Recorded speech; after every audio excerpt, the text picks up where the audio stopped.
전하기 전에 먼저 교회 소식 알려드리겠습니다. 이제 내일부터 추석 연휴가 시작되어지는데요. 내일 오전 새벽 예배는 드리고요. 그리고 화요일, 수요일 새벽 예배는 휴회하겠습니다. 그리고 다시 수요 저녁 예배는 정상대로 그렇게 예배를 드리겠습니다. 그러니까 화요일 새벽과 그리고 수요일 새벽만 우리가 휴회를 하고 나머지는 정상적으로 예배를 드립니다.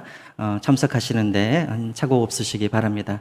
그리고 오늘 가실 때 지난주에도 말씀을 드렸지만 2층 본당에 가정에서 추석 명절날 예배를 드릴 수 있도록 예배제를 준비를 했습니다. 그래서 나가실 때 가족 수대로 가져가셔도 되고요.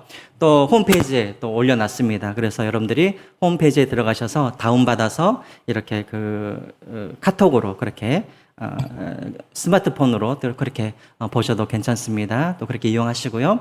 또 이제 추석 연휴가 끝나고 다음 주부터 하반기 구역별 또 신방이 다시 한번 시작되어집니다. 아직 신방 계획을 못 짜신 우리 구역장님들 빨리 계획을 또 세워주시고, 또 계획을 세워주실 때 먼저 또 기도 제목을 저한테 보내주시면 감사하겠습니다. 그래서 제가 기도하면서 준비하면서 또 신방을 그렇게 하겠습니다.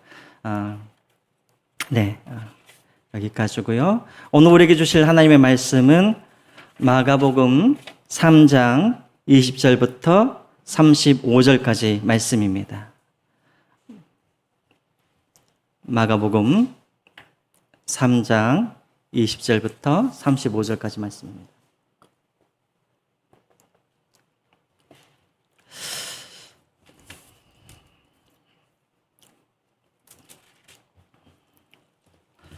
우리 한 절씩 교독하겠습니다.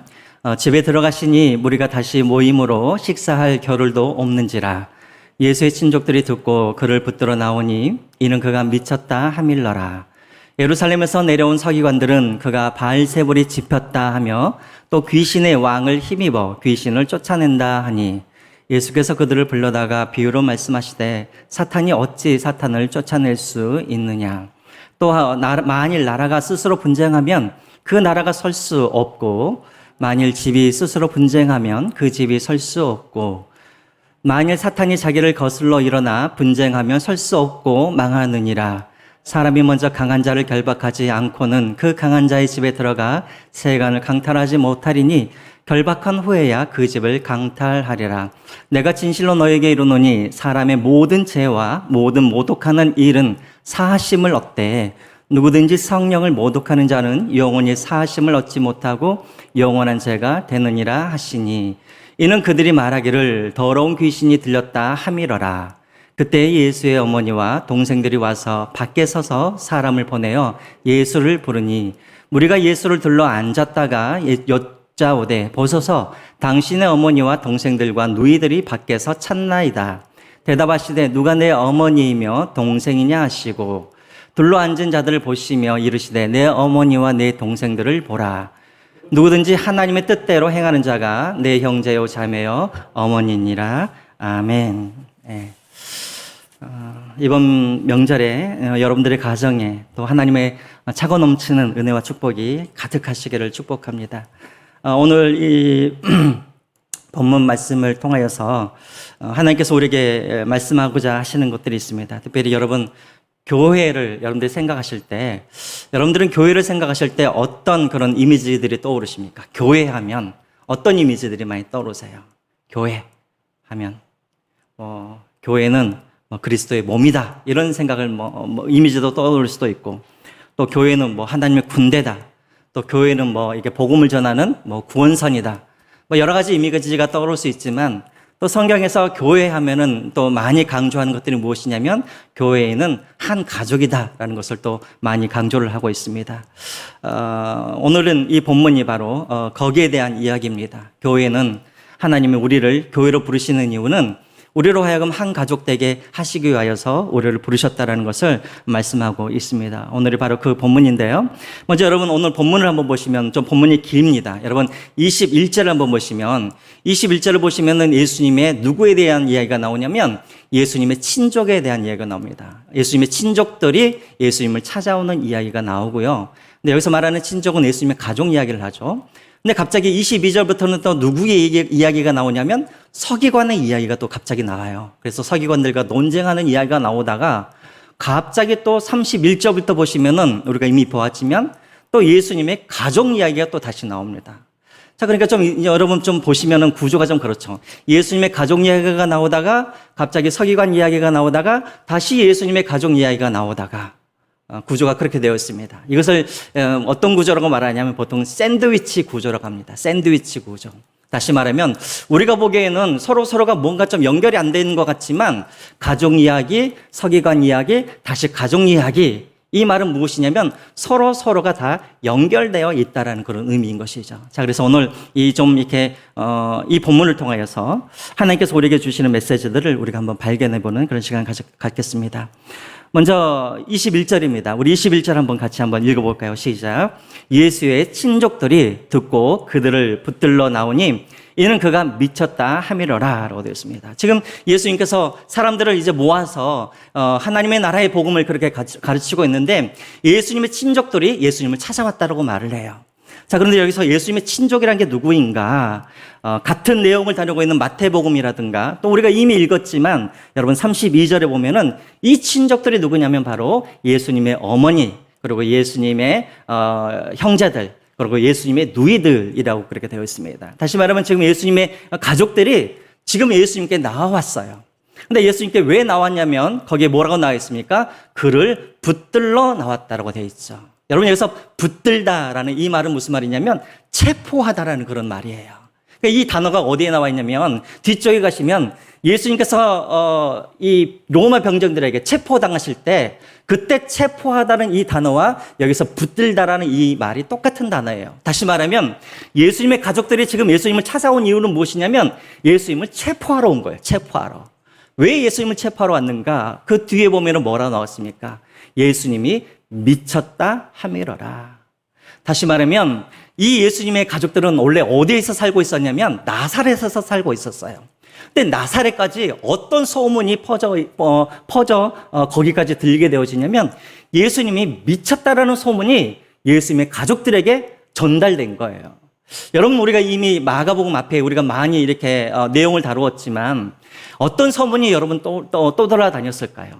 예수님께서 가시는 곳곳마다 유대인들이 천 몇백 년 동안 그렇게 지켜왔던 율법의 질서들을 다 막 깨트리시더라. 안식일을 깨트리시고 또 부정한 사람들을 만지시고 또 심지어는 예수님께서 어떤 이야기도 하셨냐면 병을 고쳐주시면서 네 죄가 사함을 받았다 하면서 마치 자기가 하나님인 것처럼 그렇게 말하더라. 이런 소문들이 누구의 귀까지 들리게 되었냐면 예수님의 가족들까지 들리게 되었다라는 것이죠. 그러니까 주변 사람들이 뭐라고 그러냐면 제발 저 갈릴리에 가가지고 당신의 아들 예수, 당신의 형제 예수를 좀 잡아다가 집안에다가 좀 꼭꼭 묶어두십시오. 지금 이런 이야기가 들려왔다라는 것이죠. 자, 그래서 여러분 예수님의 가족들이 지금 예수님을 미쳐가는 그 예수님을 체포하기 위해서 지금 이곳까지 왔다라는 것입니다. 여러분 여기서 우리가 한 가지 한번 생각을 해보시죠. 여러분 예수님의 가족은 예수님을 얼마 동안 알아왔던 사람입니까? 예를 들어서 마리아 같은 경우는 예수님을 30년 넘게 예수님에 대해서 알아왔던 사람이죠. 또 예수님의 형제들, 가족들은 얼마나 예수님에 대해서 알아왔습니까?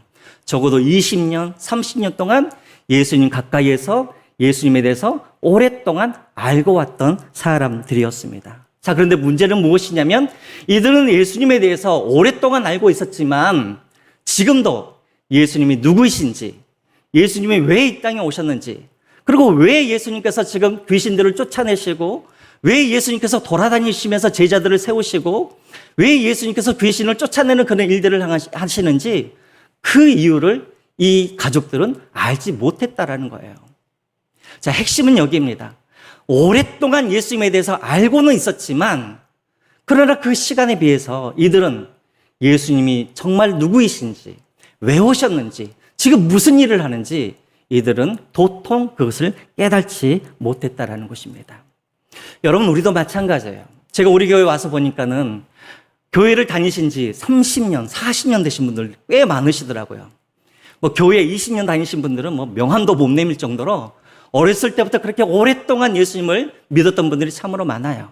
자, 그런데 여러분, 우리가 여기서 중요한 것은 무엇이냐면 내가 얼마나 오랫동안 내가 예수님을 믿었는가, 그 시간이 중요한 것이 아니라는 것입니다.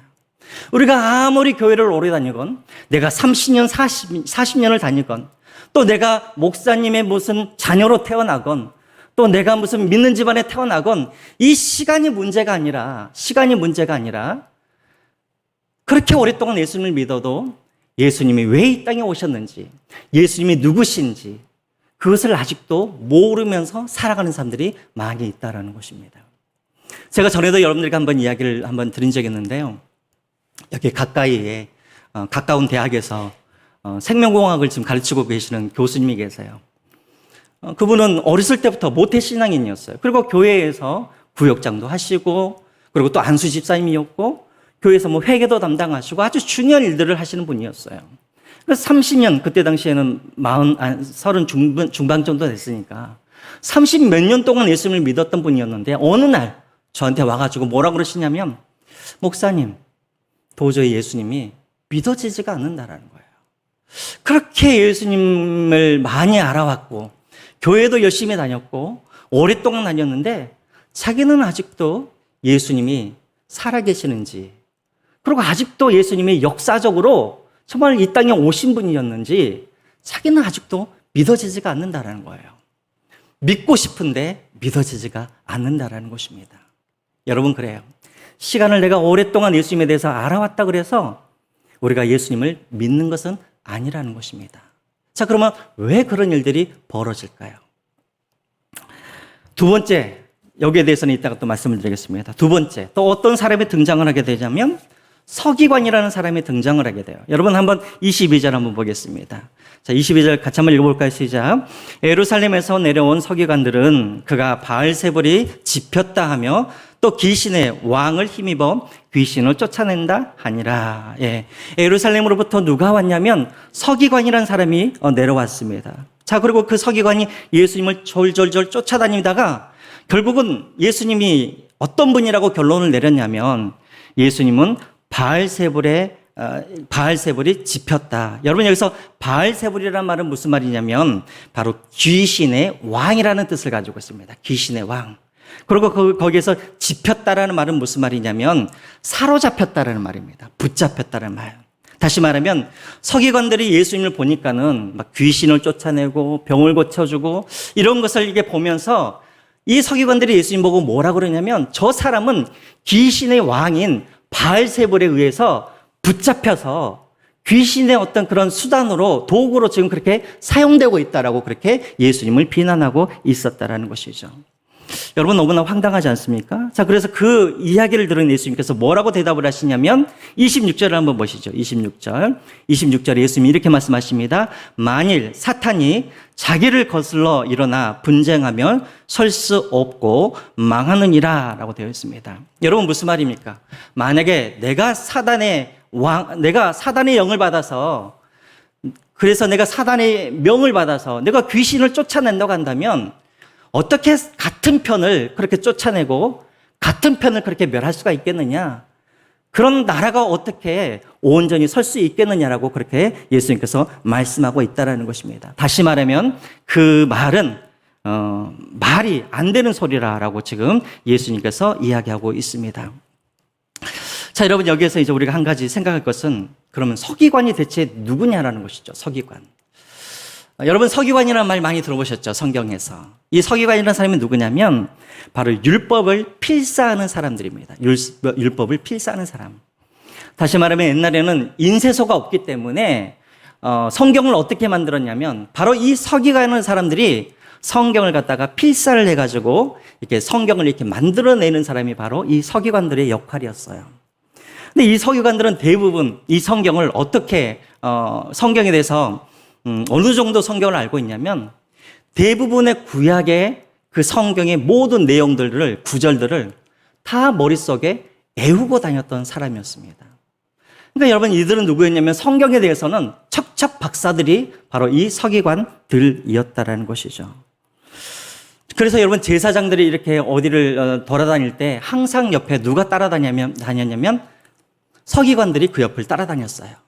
그리고 제사장들이 이런 상황에서는 어떤 율법을 적용을 해야 됩니까? 라고 물어보면 그 옆에 있던 이 서기관들이 머릿속에 다 담겨져 있기 때문에 즉각 이 상황에서는 이런 율법을 적용해야 합니다. 라고 그렇게 말할 정도로 성경에는 능통한 사람들이었다는 것이죠. 자, 그런데 이 성경에 능통한 사람들이 지금 예수님을 보고 뭐라 그러냐면 저 예수는 바알세불에게 붙잡혀서 바알세불의 그런 도구가 되어서 귀신을 쫓아내고 있다라고 지금 그렇게 이야기를 하고 있다라는 것이죠. 여러분, 문제가 바로 여기에 있습니다. 여러분, 정말 서기관들이 성경에 대해서 능통한 사람들이라고 한다면, 그리고 그들이 정말 율법의 박사라고 한다면 그들은 예수님이 메시아이심을 그들은 알아야 한다라는 것이죠.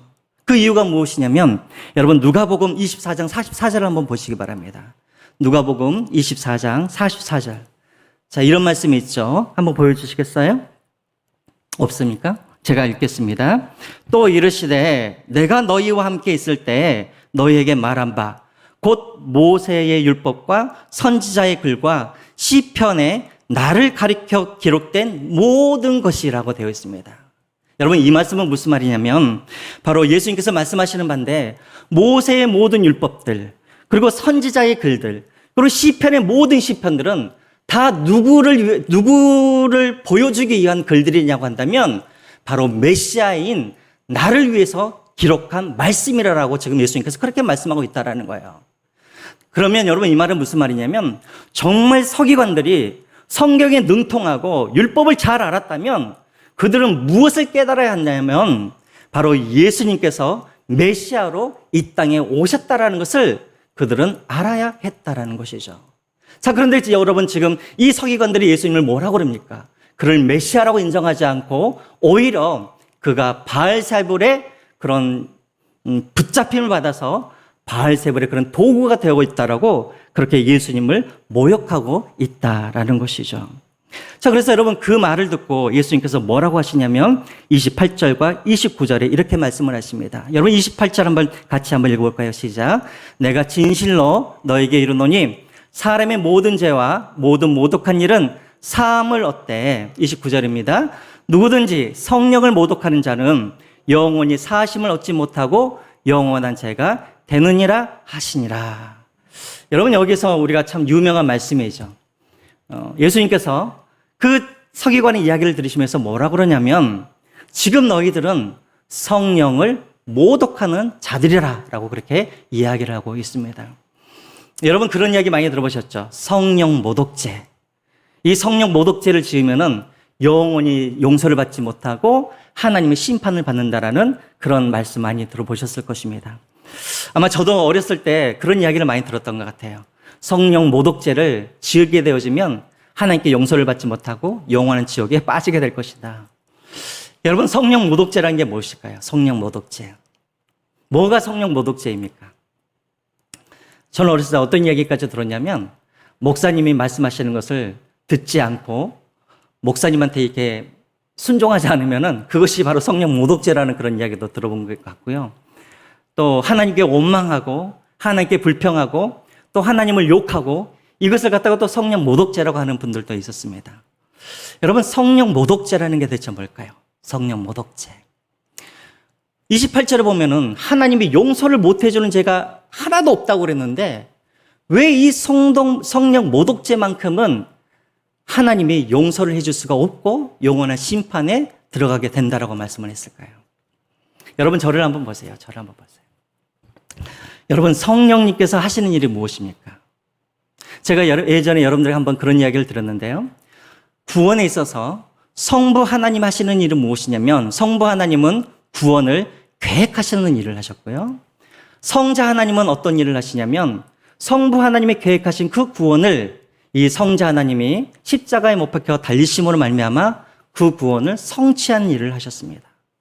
그러면 성령 하나님은 어떤 일을 하시냐면 십자가에서 죽으신 그 예수 그리스도 그 구원을 성령 하나님이 각 사람들의 마음에 들어가셔가지고 그 십자가를 이해할 수 있도록 그 십자가가 나의 십자가가 되어주고 그 예수님의 죽음이 나의 죽음으로 그렇게 이해되어지고 믿어질 수 있도록 그렇게 도와주는 역할을 누가 하냐면 바로 성령 하나님이 그 일을 하시는 거예요. 그래서 여러분 한번 말씀을 한번 볼까요? 에베소서 1장 17절 한번 보시죠. 1장 17절을 보면 이런 말씀이 있습니다. 우리 주 예수 그리스도의 하나님 영광의 아버지께서 지혜와 계시의 영을 너에게 주사 하나님을 알게 하시고라고 그렇게 되어 있습니다. 하나님께서 성령님을 우리에게 주시는 이유가 무엇이냐면 예수 그리스도를 깨닫게 하고 그 십자가를 깨닫게 하고 하나님을 알 수 있도록 보내주신 분이 바로 성령님이라는 것이죠. 자, 그렇다면 여러분 성령 모독죄라는 게 무엇이냐면 간단한 거예요. 성령 모독죄가 무엇이냐면 성령님을 의도적으로 계속해서 거부하는 것. 성령님이 나를 지배하지 못하도록, 성령님이 내 안에 들어올 수 없도록 계속해서 성령을 미쳐내고 성령님을 거부하는 것이 바로 성령 모독죄라는 것이죠. 여러분 한번 생각을 해보세요. 성령님을 계속 거부하고 성령님이 내 안에 오실 수 없도록 계속해서 성령님을 밀쳐내어지면 그 사람은 십자가를 깨달을 수 있습니까? 못 깨달았습니까? 십자가를 깨달을 수가 없게 되어지죠. 십자가를 깨닫지 못하면 예수 그리스도를 믿을 수 없기 때문에 그 사람은 결국 어떻게 되어지냐면 영원한 사망에서 죽을 수밖에 없다라는 것입니다. 그러니까 여러분 성경 모독죄는 어떤 특정한 죄를 이야기하고 있는 것이 아니라 성령님이 계속해서 내 안에 들어올 수 없도록 계속해서 성령님을 거부하고 밀쳐내는 것이 바로 이 성령 모독죄라는 것이죠. 지금 예수님께서 이 이야기를 하시는 이유가 무엇이냐면 이 서기관들은 성경에 대해서 전문가들이었어요. 율법에 대해서 능통한 사람이었어요. 그러함에도 불구하고 예수님을 깨닫지 못하고 예수님을 바알세볼의 그런 하수인처럼 이야기하는 이유가 무엇이었냐면 그 서기관 안에 무엇이 없었단 말이에요. 성령님이 없었단 말이에요. 성령님이 없기 때문에 아무리 성경을 오래 알고 능통하게 알지라도 그는 십자가를 깨닫지도 못하고 예수님을 믿을 수도 없었다라는 것입니다. 자, 그러면 여러분 한번 정합을 해볼게요. 자, 첫 번째는 예수님의 가족 이야기가 나왔어요. 이 예수님의 가족들은 예수님에 대해서 오랫동안 알던 사람이었는데 그러함에도 불구하고 왜 예수님에 대해서 알지 못하였는가? 그들 안에 뭐가 없었냐면 성령님이 계시지 못하기 때문에, 안 계셨기 때문에 예수님이 누구인지를 깨닫지 못했다라는 거예요. 서기관도 여러분 마찬가지예요. 성경에 대한 지식이 있었어요. 율법을 딸딸딸 외우던 사람들이었어요. 그러함에도 불구하고 메시아가 그들 곁에 왔음에도 불구하고 그 예수님을 메시아로 인정할 수 없었던 이유가 무엇이었냐면 그들 안에 무엇이 없었기 때문에, 성령이 없었기 때문에 그것을 깨닫지 못했다라는 것입니다. 그래서 여러분 보세요. 우리가 TV에 보시면 도울 선생 아시죠? 도울 선생. 머리 빡빡 밀고. 그 도울 선생도 보면은 어렸을 때부터 예수님을 믿었던 사람이에요. 그리고 한신대에서 신학을 전공했던 사람이에요. 그 하버드에서도 역시나 신학을 전공했던 사람이었어요. 자, 그런데 이 도울이 뭐라 그럽니까? 나는 예수가 하나님의 아들이라는 것, 그리고 예수가 유일한 이 땅의 구원자라는 것, 나는 믿을 수 없다라고 그렇게 고백을 하죠. 그렇게 똑똑한 사람도, 성경을 달달 외우는 사람도 예수님을 부인하는 거예요. 그 이유가 무엇이에요? 그 안에 무엇이 없기 때문에, 성령님이 없기 때문에 그렇다라는 거예요. 여러분, 이것이 바로 오늘 이 예수님께서 말씀하고자 하시는 것이 바로 여기 있어요. 우리가 교회를 20년, 30년 다녀도 늘 나의 믿음이 옛날 30년 전이나 40년 전이나 똑같은 이유가 무엇이냐면 또 내가 예수님의 그런 성경에 대해서는 내가 알고 있고 또 성경을 내가 달달 외우게 했음에도 불구하고 내 믿음이 자라나지 아니하고 나는 여전히 예수님과 멀리 있는 것처럼 느껴지는 이유가 무엇이냐면 우리 안에 무엇이 없기 때문에, 성령님이 안 계시거나 성령님이 계셔도 그 성령님이 충만하게 우리 안에 거하지 않기 때문에 우리는 여전히 하나님이 누구이신지, 예수님이 누구이신지 우리가 그것을 깨달지도 못하고 알지 못한다는 것입니다. 그러므로 여러분, 우리가 우리가 신앙생활을 할 때 정말 중요한 것은 무엇이냐면 내가 신앙의 횟수가 아니라 내가 성경 지식이 얼마나 많은 것이 아니라 내 안에 성령으로 충만해야 한다는 것입니다. 자, 그래서 결론적으로 예수님께서 이것을 말씀하시기 위해 3장 30절 이후부터는 누가 진정한 하나님의 자녀인가에 대해서 예수님께서 말씀하고 있는 것입니다. 자, 여러분 계속해서 한번 볼까요? 자, 서기관 이야기가 끝나자마자 자, 밖에 있던 이제 제자들이 예수님께 다가와서 뭐라고 그러냐면, 예수님, 지금 밖에서 예수님의 그런 어머니와 동생과 그리고 누이가 예수님을 좀 만나게 해달라고 지금 부탁하고 있습니다. 라고 그렇게 이야기를 하죠. 자, 그런데 예수님께서 33절에 놀라운 이야기를 하세요. 33절을 한번 보겠습니다. 33절 같이 한번 볼까요? 시작. 대답하시되 누가 내 어머니이며 동생들이냐 하시고 라고 되어 있습니다. 여러분, 만약에 밖에 있던 예수님의 어머니였던 마리아가 이 이야기를 들으면 여러분 얼마나 충격을 받겠어요. 그렇죠. 만약에 제 딸들이 어디 가가지고 저분은 나의 아버지가 아닙니다 라고 말을 한다면 아마 제가 충격을 받을 것 같아요. 자, 그런데 예수님께서 왜 이야기를 하셨는가? 여러분, 지금 이 33절의 이 말씀은 여러분 우리가 오해해서는 안 됩니다. 예수님께서 지금 육신의 그런 어떤 부모님이나 가족들을 무시하거나 또 그들과의 그런 관계가 없다라고 지금 관계를 끊고 있는 그런 이야기는 아닌 거예요. 여러분, 우리가 잘 알고 계시죠? 십계명에 보면은 십계명 5계명이 무엇입니까? 네 부모를 공경하라라고 하나님께서 명령하시죠. 또 여러분 요한복음 19장에 보시면은 예수님께서 십자가 못 박혀 죽으실 때 그 옆에 있던 사도 요한에게 예수님께서 마지막으로 무엇을 부탁하십니까? 마리아를 보시면서 이 사도 요한에게 뭐라 그러죠? 이는 네 어머니다 하면서 이 어머니를 사도 요한에게 부탁하는 그런 장면들이 나와 있습니다. 그러니까 여러분, 이 구절은 예수님께서 육신의 어떤 가족들을 무시하거나 중요하지 않다라고 이야기하고 있는 것이 아니라는 거예요. 오히려 여러분, 이 구절을 가지고 많은 이단들은 가족과의 그런 어떤 관계를 끊고 우리끼리 합숙하면서 살자라고 하는 그런 구절로 이 구절들을 많이 사용하는 경우를 많이 봐요. 여러분, 그것은 이단이죠. 정말 그렇다면 예수님께서 지금 이 말씀을 하신 이유가 무엇인가? 바로 34절과 35절에 이 이야기를 하기 위해서 말씀하고 있는 것입니다. 같이 한번 34절, 35절 한번 같이 한번 읽어보겠습니다. 시작. 둘러 앉은 자들을 보시며 이르시되 내 어머니와 내 동생들을 보라.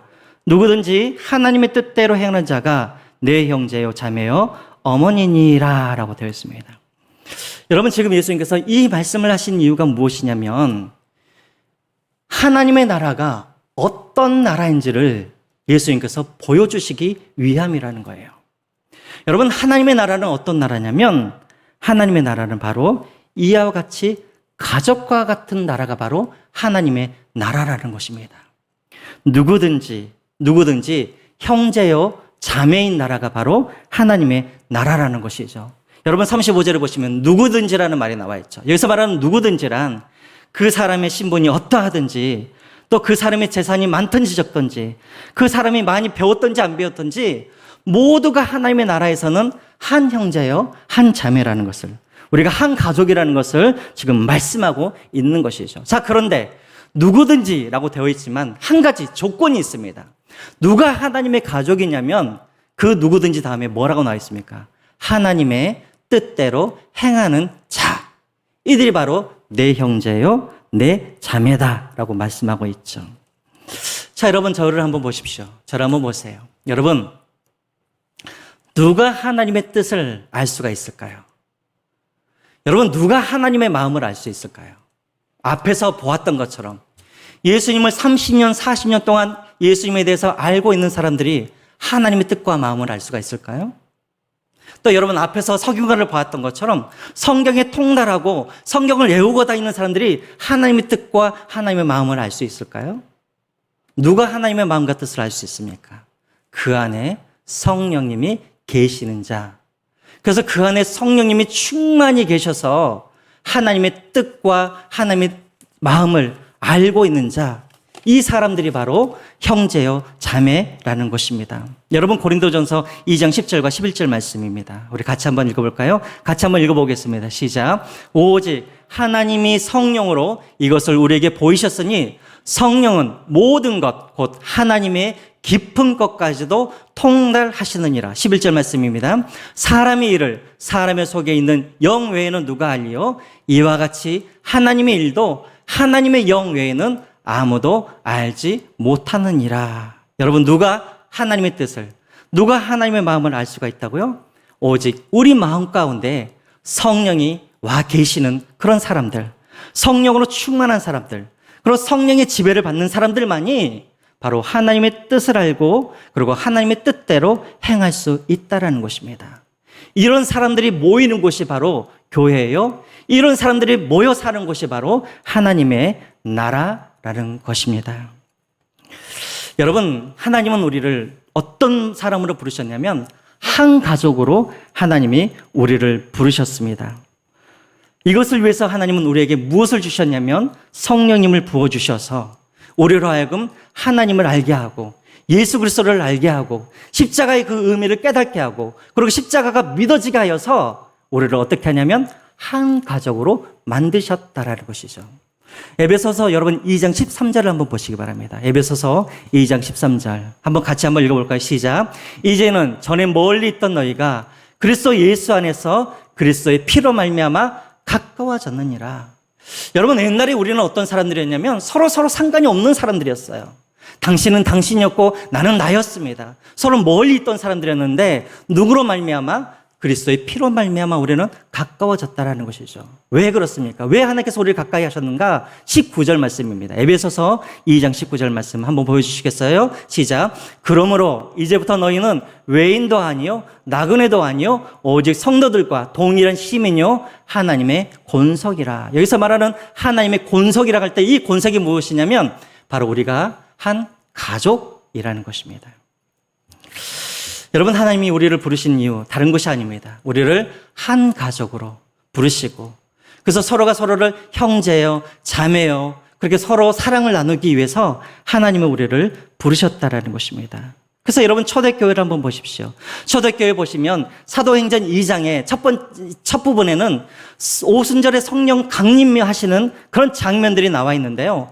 이 성령께서 내려오시자마자 그 다음에 어떤 일들이 벌어지냐면 여러분 사도행전 2장 44절과 47절을 한번 보시기 바랍니다. 성령께서 내려오시니까는 그 공동체 안에 이런 일들이 일어났다는 거예요. 한번 볼까요? 믿는 사람이 다 함께 있어 모든 물건을 서로 통용하고 45절입니다. 또 재산과 소유를 팔아 각 사람의 필요를 따라 나눠주며 날마다 마음을 같이하여 성전에 모이기를 힘쓰고 집에서 떡을 떼며 기쁨과 순전한 마음으로 음식을 먹고 하나님을 찬미하며 또 온 백성에게 칭송을 받으며 주께서 구원받는 사람들을 날마다 더하게 하시니라 라고 되어 있습니다. 전에는 여러분 남남이었어요. 자, 그런데 이 사람들에게 성령이 임하자 어떤 일들이 벌어지냐면 서로가 떡을 떼고 또 서로가 한마음이 되고 성전에 모이기를 힘쓰고 음식을 나누고 또 물질들이 내 것 네 것 없이 서로 통용하고 이런 한 가족과 같은 이런 일들이 그 안에서 이루어졌다라는 것입니다. 무엇이요? 성령이 그들 안에 오시니까는 그런 일들이 벌어졌다라는 거예요. 자, 여러분 저를 한번 보시기 바랍니다. 여러분 안타까운 일은 오늘 많은 교회에 이런 모습들이 많이 사라져 버렸죠. 같이 교회를 다니기는 한데 서로가 남처럼 여겨지고 서로 상관없는 사람들처럼 그렇게 살아가는 그런 모습들을 우리가 많이 보게 되었습니다. 분명히 성경에 대해서는 우리가 많이 알고 있는데 여전히 교회 안에서 우리는 남남처럼 살아가고 있고 또 나와 저 사람이 오랫동안 20년, 30년 동안 내가 만나고 서로 얼굴을 봤는데 지금도 남남처럼 그렇게 살아가는 우리의 모습들이 있죠. 여러분 왜 그런 일들이 벌어질까요? 이게 여러분 성격의 문제일까요? 아니면 우리 안에 어떤 문제가 있어서 그럴까요? 이유는 하나입니다. 무엇이냐면 우리 안에 성령으로 충만하지 못하기 때문에 그렇다라는 거예요. 여러분 고린도 교회가 그랬죠. 제가 요즘에 수요 예배마다 고린도 교회에 대해서 제가 이야기를 하는데 여러분 고린도 교회는 서로가 너무나 오랫동안 잘 알아왔던 사람들이었어요. 또 여러분 고린도 교회는 어떤 교회냐면 다른 교회들은 사도 바울이 몇 개월밖에 안 가르쳤는데 이 고린도 교회는 1년 6개월 동안 사도 바울이 거기에 거주하면서 이들에게 성경을 많이 가르쳤던 사람들이었어요. 다시 말하면 고린도 교회는 성경 지식이 이미 많은 사람들이었어요. 그럼에도 불구하고 고린도 교회가 어떻게 됩니까? 게바파니, 또 아볼로파니, 사도 바울의 파니, 그리스도파니 하면서 서로 나눠졌습니다. 왜 이런 일들이 벌어졌을까요? 성격 문제였기 때문에 그랬을까요? 아니면 교회 안에 개인주의가 팽배하기 때문에 그렇습니까? 아니에요. 그 이유가 무엇이냐면 그들의 삶 가운데 그 교회에 무엇이 사라졌냐면 십자가가 사라져버렸기 때문에 그래요. 십자가가 사라져버렸기 때문에 교회 안에 나누어지고 분열이 생긴 거예요. 그래서 사도 바울이 1장과 2장에 고린도전서 1장과 2절에 무엇을 강조하냐면 바로 성령에 대해서 강조를 해요. 왜? 성령이 그들 안에 있어야, 성령으로 충만해야 다시 한번 이들이 십자가의 의미를 깨닫고 다시 한번 예수님을 다시 한번 이들이 깨닫고 이들이 하나가 될 수 있기 때문에 그렇다라는 거예요. 여러분, 우리도 마찬가지입니다. 우리 교회가, 하나님은 우리 교회를 한 가족으로 부르셨어요. 근데 여러분, 우리가 서로 이제부터 우리가 한 가족 됩시다, 서로 사랑합시다, 이렇게 한다 그래서 우리가 한 가족 되는 건 아니에요. 우리가 정말 한 가족 되려고 하면 어떻게 해야 되냐면 먼저 여러분 한 사람 한 사람이 성령님으로 충만해야 되고 성령님의 다스림을 받아야 되고 날마다 성령님의 인도함을 받으셔야 돼요. 그래야 십자가가 깨달아지고 하나님의 은혜가 깨달아지고, 그리고 우리의 삶 가운데 십자가가 우리의 삶의 중심이 되어졌을 때 우리가 비로소 우리가 서로를 사랑하고 서로가 한 가족이고 서로가 내 형제요 내 자매라는 것을 깨닫게 되어진다라는 것입니다. 이제 여러분 말씀을 맺겠습니다. 하나님께서 왜 교회를 이 땅에 세우셨는가? 여러분, 이 교회는 어떤 것이냐면 천국의 모형인 거예요. 천국의 모형이란 말은 무슨 말이냐면 천국의 모델하우스라는 말이에요. 하나님은 우리 교회를, 우리 이 성수시행교회를 이 땅에 세우신 이유가 무엇이냐면 천국을 보지 못하는 세상 사람들이 우리 교회를 통하여서 천국을 볼 수 있도록 세우신 것이 바로 성수시행교회인 거예요.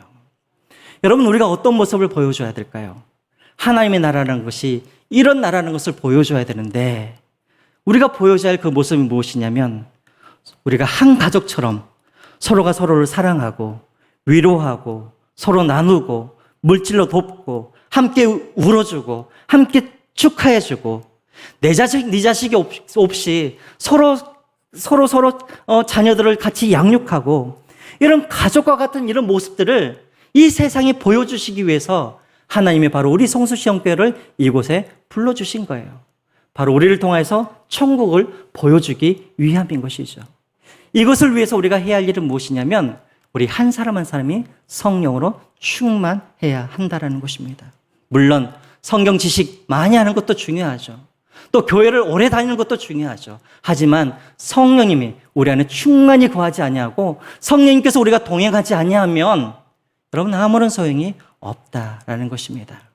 바라고 원하기는 우리 성도님들 한 분 한 분이 다 성령으로 충만하셔서 그래서 우리 교회 안에서 정말 서로가 한 가족됨을 우리가 깨닫고 서로가 형제여 자매인 것을 깨닫고 우리의 사랑을 이 세상 가운데 보여줄 수 있는 우리 성수시험교회가 되어지기를 주님의 이름으로 축원드립니다. 아멘. 우리 같이 찬양하시면서 준비하신 예물 하나님 앞에 올려드리겠습니다.